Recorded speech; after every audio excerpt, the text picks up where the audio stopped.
بسم اللہ الرحمن الرحیم۔ اللہ کے نام سے شروع جو بڑا مہربان نہایت رحم کرنے والا ہے۔ اللہ سبحانہ و تعالیٰ نے جنت انسانوں اور خاص کر مسلمانوں کے لیے بنائی ہے۔ قیامت کے دن حساب و کتاب کے بعد تمام انسانوں کو جہنم یا جنت کی طرف بھیج دیا جائے گا۔ کچھ روایات میں آیا ہے کہ جنت میں انسانوں کے علاوہ کچھ جانور بھی جائیں گے، تاہم اس بارے میں کوئی صحیح حدیث یا واضح ثبوت نہیں ملتا۔ آج کی اس ویڈیو میں ہم ایسے 10 جانوروں کا ذکر کریں گے جن کے متعلق کہا جاتا ہے کہ وہ جنت میں جائیں گے۔ پہلے نمبر پر حضور نبی کریم صلی اللہ علیہ وآلہ وسلم کی اونٹنی، جسے القصوہ بھی کہا جاتا ہے۔ جب آپ صلی اللہ علیہ وآلہ وسلم نے مدینہ کی طرف ہجرت فرمائی تو اس اونٹنی پر بیٹھ کر آپ نے سفر کیا، اور حجۃ الوداع کے موقع پر آپ صلی اللہ علیہ وآلہ وسلم نے اسی اونٹنی پر سوار ہو کر خطبہ مبارک ارشاد فرمایا تھا۔ اس اونٹنی یعنی القصوہ کے متعلق کہا جاتا ہے کہ یہ جنت میں جانے والے جانوروں میں پہلے نمبر پر ہوگی۔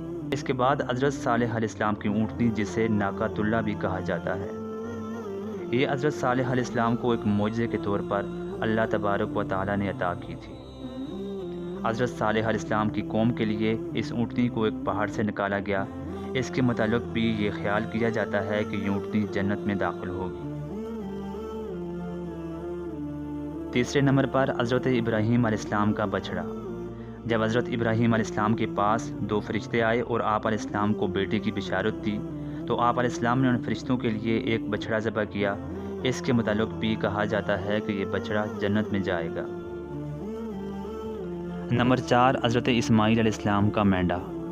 جب حضرت ابراہیم علیہ السلام نے حکم خداوندی کو پورا کرتے ہوئے حضرت اسماعیل علیہ السلام کے گلے پر چھری چلائی تو اس وقت اللہ تبارک و تعالیٰ نے ایک مینڈے کو حضرت اسماعیل علیہ السلام کی جگہ پیش کر دیا۔ اس مینڈے کے متعلق بھی یہ کہا جاتا ہے کہ یہ جنت سے آیا تھا اور واپس بھی جنت میں ہی جائے گا۔ 5ویں نمبر پر حضرت موسیٰ علیہ السلام کی گائے۔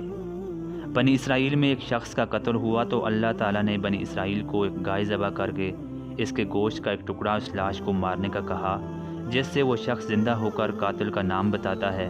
اس گائے کا ذکر قرآن حکیم کی سورہ بقرہ میں تفصیلاً موجود ہے۔ 6 نمبر پر حضرت یونس علیہ السلام کی مچھلی، جس نے آپ علیہ السلام کو اللہ کے حکم سے زندہ نگل لیا اور 40 دن تک اپنے پیٹ میں رکھا۔ بعض روایات میں 3 دن کا کہا گیا ہے۔ اس مچھلی کے متعلق بھی یہ کہا جاتا ہے کہ یہ بھی جنت میں جائے گی۔ 7ویں نمبر پر حضرت عزیر علیہ السلام کا گدھا۔ جب آپ بخت نصر کی قید سے واپس اپنے وطن فلسطین روانہ ہوئے تو آپ کے اس گدھے نے آپ کا ساتھ دیا۔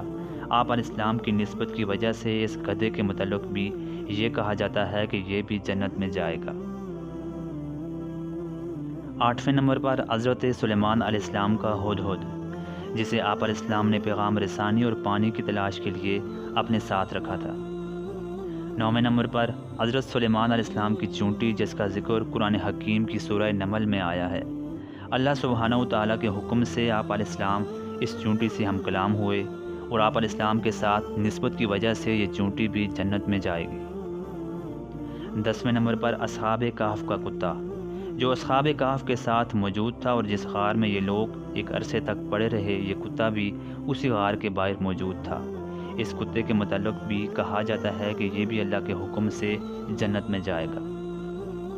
ان تمام جانوروں کے متعلق کوئی بھی صحیح حدیث یا مستند دلیل موجود نہیں کہ یہ جانور واقعی جنت میں جائیں گے، بلکہ مختلف روایات کو جوڑ کر یہ بات واضح کی گئی ہے۔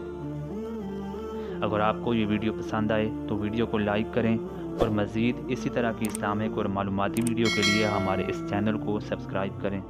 اللہ تعالی ہم سب کا حامی و ناصر ہو۔